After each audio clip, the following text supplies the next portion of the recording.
Salam Indonesia, salam Nusantara dari Sabang sampai Merauke, dari Miangas sampai Pulau Rote. Mantaplah iman kita, mantaplah kasih kita, mantaplah pengharapan kita. Tentunya dalam Yesus Kristus yang menjadi Tuhan dan Juru Selamat kita dan Juru Selamat dunia.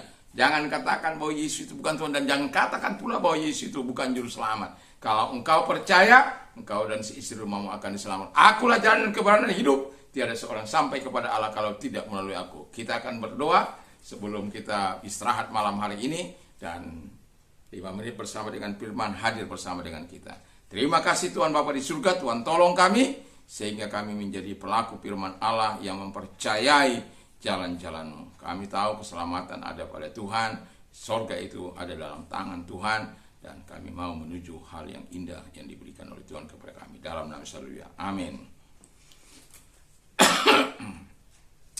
Kita akan membaca Alkitab di dalam Matius 7:13-14 ayat masuklah melalui pintu yang sesak itu, karena lebarlah pintu dan luaslah jalan yang menuju kepada kebinasaan, dan banyak orang masuk melaluinya. Karena sesaklah pintu dan sempitlah jalan yang menuju kepada kehidupan, dan sedikit orang yang mendapatinya. Wow. Ini tema kita adalah the way to heaven, jalan menuju sorga. Ya, kita sebagai orang percaya bukan mau sombong-sombongan, bukan, tetapi jaminan yang pasti itu hanya ada pada firman Allah, pada Yesus Kristus. Kita bukan mau sombong-sombongan mengenai jalan ke sorga itu, tetapi kita rindu orang-orang yang ada di luar sana. Mereka bisa menerima jalan keselamatan yang diberikan Tuhan itu kepada kita. Mari kita lihat dulu apa yang dikatakan firman Allah. Tidak ada kepastian yang abadi menuju kehidupan kekal dalam agama apapun dan atau aliran kepercayaan apapun, terkecuali bagi mereka yang percaya kepada Yesus Kristus. Mantap.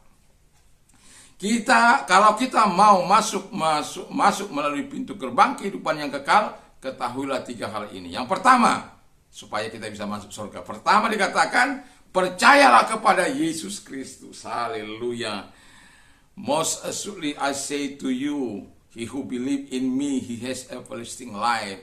John chapter 6 verse 47. Jadi dikatakan bahwa sesungguhnya aku berkata kepadamu, dia yang percaya kepadaku, kepada Yesus, dia memiliki hidup yang kekal. Lalu dikatakan lagi dalam Yohanes 10 ayat yang ke-6, I am the door, if anyone enters by me, he will be saved, and he will go in and out and find pasture. Akulah pintu, jika seseorang masuk melalui aku, dia akan selamat, dia akan pergi keluar masuk, akan menemukan padang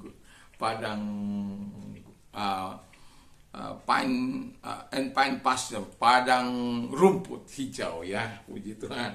Dan satu lagi yang berkata, akulah jalan dan kebenaran dan hidup, tiada seorang sampai kepada Allah kalau tidak melalui aku. I am the way and the truth and the life, no one come unto my Father except by me. Jadi untuk jalan menuju kepada sorga itu jelas ada, yaitu Yesus Kristus. Hanya satu-satunya jalan untuk menuju kepada kehidupan kekal itu. Untuk menuju sorga itu hanya ada satu jalan, tidak ada jalan lain, tidak ada jalan mudah-mudahan yang ada kepastian. Karena apa? Yesus sudah turun dari sorga dan turun ke bumi ini, dan kemudian naik, nanti akan turun lagi untuk menjemput kita. Dan kita tidak akan mungkin tersesat, karena dia sudah pernah dari sana, dan kita tahu jalan ke sana, dan kita tahu bahwa Tuhan akan menyediakan tempat itu bagi kita, dan kita tahu dia akan kembali, karena firman Allah berkata demikian.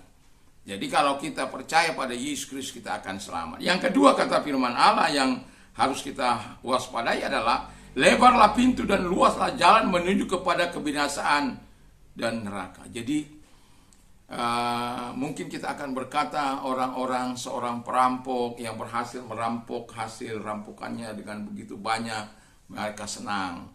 Para koruptor berhasil mengkorupsi uang negara, mereka senang karena tidak tertangkap oleh penegak hukum. Dan pencuri mungkin mencuri rumah seseorang, mereka senang karena mereka dapat dan tidak ketahuan. Dan semua perbuatan kegelapan dan perbuatan kejahatan yang dilakukan oleh manusia terhadap manusia lainnya, yang merugikan manusia, yang mengorbankan manusia, itu bagaikan orang yang sedang berada di jalan yang lebar, di pintu yang lebar. Jadi ketika kita berada di sisi itu, kita seolah-olah mengatakan tidak ada masalah selama tidak ketahuan. Ada orang berkata kepada saya, kita boleh korupsi asal selama tidak ketahuan. Itu ajaran sesat. Firman Allah katakan tidak boleh. Dan kalau kita melakukan hal itu, kita sedang menuju kepada apa yang seharusnya Tuhan tidak sukai dalam kehidupan kita. Dan itulah sebabnya sebagai orang percaya, jangan mengikuti jalan-jalan yang seperti itu.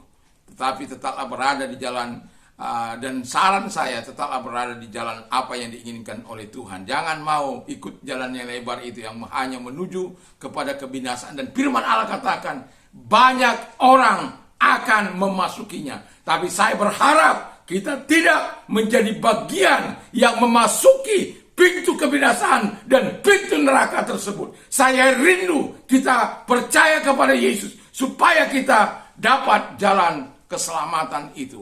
Dan yang ketiga kata firman Allah yang harus kita lakukan, masuklah melalui pintu yang sesak dan jalan yang sempit menuju kehidupan yang kekal.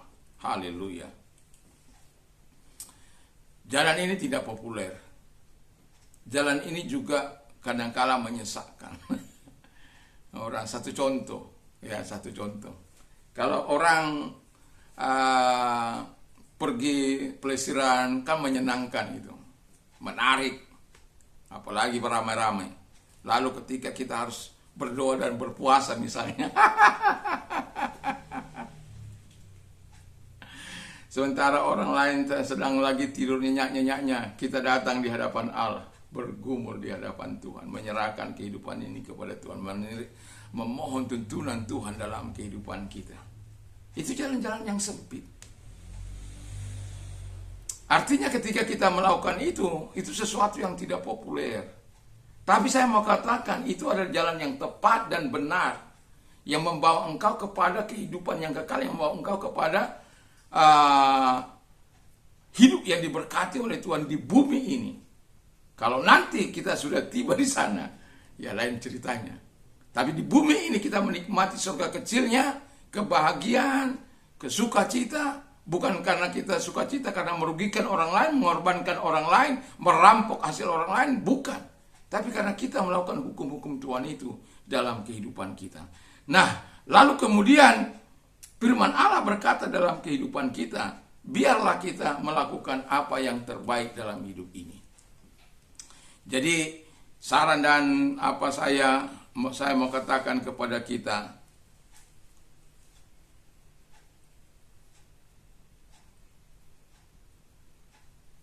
jangan pernah tergiur, ya, jangan pernah tergiur jalan yang luas.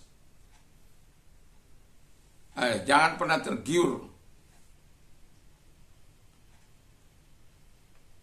kepada jalan-jalan yang luas itu, dan karena mungkin saja jalan yang lebar, jalan yang luas itu memberikan rasa nyaman kepada kita, memberikan ketenangan kepada kita, memberikan kesenangan yang bisa kita lakukan sebebas-bebasnya dalam hidup kita. Tapi saya mau katakan, akibat daripada apa yang kita lakukan, yang memasuki pintu yang lebar itu, atau jalan yang luas itu dan pintu yang lebar itu, akan mengakibatkan kita menuju kepada kebinasaan dan neraka. Dan saya tidak berharap kita menuju itu. Sebagai orang percaya, sebagai seorang hamba Tuhan, saya mau berharap supaya kita meninggalkan jalan-jalan itu dan menuju kepada jalan yang sempit itu. Yang kedua dikatakan, walaupun mungkin jalan itu sempit dan pintunya sesak dan tidak populer, tetapi jalan itu menuju kepada kehidupan kekal. Dan Alkitab mengatakan, sedikit orang mendapatinya. Jadilah bagian dari pelaku jalan yang sempit itu. Dan saya berharap sukacita yang daripada Allah akan terus mengikuti kehidupan kita. Dan yang ketiga, yang mau saya harap kesimpulan yang ketiga, saya mau katakan, hanya Yesus jalan menuju surga, sebab ia sendiri telah mati bagi dosa-dosa kita, bagi kejahatan pelanggaran-pelanggaran kita, dan membuat kita benar di hadapan Allah. Haleluya. Jadi bukan karena engkau hebat, bukan karena engkau super, bukan karena engkau memiliki iman yang super, tetapi ketika Tuhan menyelamatkan kita, bukan karena kita telah melakukan apa yang baik, apa yang benar, apa yang disukai oleh Tuhan, tidak. Justru pada saat di mana kita melakukan apa yang menjadi kesenangan kita, melakukan apa yang menjadi keinginan setan. Tapi Tuhan mengasihi kita, Tuhan menjangkau kita, Tuhan mengangkat kita dari lumpur dosa dan memindahkan kita kepada kehidupan dan membenarkan kita. Dan akhirnya kita percaya kepada Dia dalam kehidupan ini, dan kita tahu jalan satu-satunya menuju surga itu hanya ada pada Yesus. Tidak ada pada yang lain. Di bawah kolong langit ini tidak ada nama lain yang diberikan kepada manusia yang olehnya kita diselamatkan, terkecuali dalam nama Yesus. Yesus sudah berkata, akulah jalan dan kebenaran dan hidup. Tiada seorang sampai kepada Allah kalau tidak melalui aku. Terserah, keputusan ada di dalam tangan kita, tapi saya mau katakan, pilihlah jalan menuju kepada kehidupan yang kekal. Kehidupan yang kekal tidak ada di dalam siapapun selain dalam nama Yesus. Percayalah, engkau akan selamat dan seisi rumahmu. Mari kita tunduk kepala dan kita berdoa. Terima kasih Bapa di surga, kiranya Allah terus menolong kami untuk melakukan apa yang benar, baik, dan sehingga kepercayaan kami kepada Tuhan adalah kepercayaan yang teguh hanya kepada Yesus Kristus. Terima kasih Engkau memberikan menganugerahkan kepada kami hidup kekal karena kami percaya kepadamu dalam nama Yesus. Haleluya. Amin. Selamat malam, selamat beristirahat. Kiranya Tuhan Yesus menyatakan kasih-Nya, menyatakan kemurahan-Nya bagi kita semuanya. Dalam nama Tuhan Yesus, damai-Nya menyertai kita. Mantap, mantap, mantap. Tuhan Yesus memberkati.